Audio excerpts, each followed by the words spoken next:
বিমান বাংলাদেশ এয়ারলাইন্সের চেয়ারম্যান এবং সিওকে আমাকে এমন একটি সম্মাননা দেওয়ার জন্য আমি খুবই আনন্দিত এবং গর্বিত আজকে বিমানের পার্ট হতে পেরে।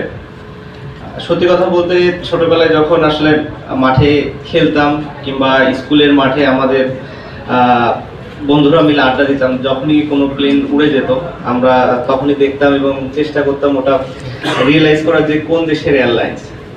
সো আলহামদুলিল্লাহ আজকে বিমানের সাথে আসলে যুক্ত হতে পেরে আমার খুবই ভালো লাগছে। আশা করি বিমান সামনের দিনগুলোতে আরও ভালো অবস্থানে যাবে।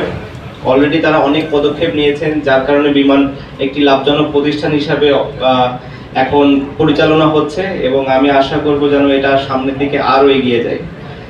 পার্সোনাল এক্সপিরিয়েন্স একটা, মাননীয় প্রধানমন্ত্রী এটা খুবই পছন্দ করেন বিমান বাংলাদেশ এয়ারলাইন্স কিভাবে আরও সামনের দিকে এগিয়ে যেতে পারে এবং উন্নতি করতে পারে।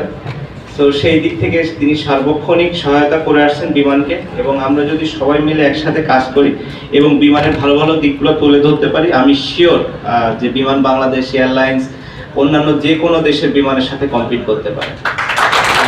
আমি খুব একটা বক্তব্য বড় করবো না, কারণ বক্তব্য দেওয়াতে আমি খুব একটা পারদর্শী না এমনিতেও। তো ধন্যবাদ সবাইকে, ভালো থাকবেন। আসসালামু আলাইকুম।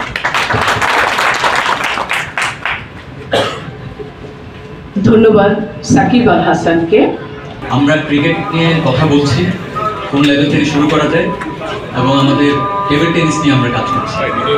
আশা করি অচিরেই আমাদের এই টিমগুলো আমরা করে ফেলবো ইনশাআল্লাহ। সেখানে কি কোনোভাবে সাকিবের অন্তর্ভুক্তি থাকবে, পরামর্শ বা প্ল্যান? সাকিব তো অবশ্যই, সাকিব আমাদের এই অগ্রযাত্রায় অধিনায়ক। সংবাদ, ফিচার ও অনুষ্ঠানের জন্য ভিজিট করুন সংবাদ প্রকাশের ওয়েবসাইট এবং যুক্ত থাকুন ফেসবুক পেজ ও ইউটিউব চ্যানেলের সঙ্গে।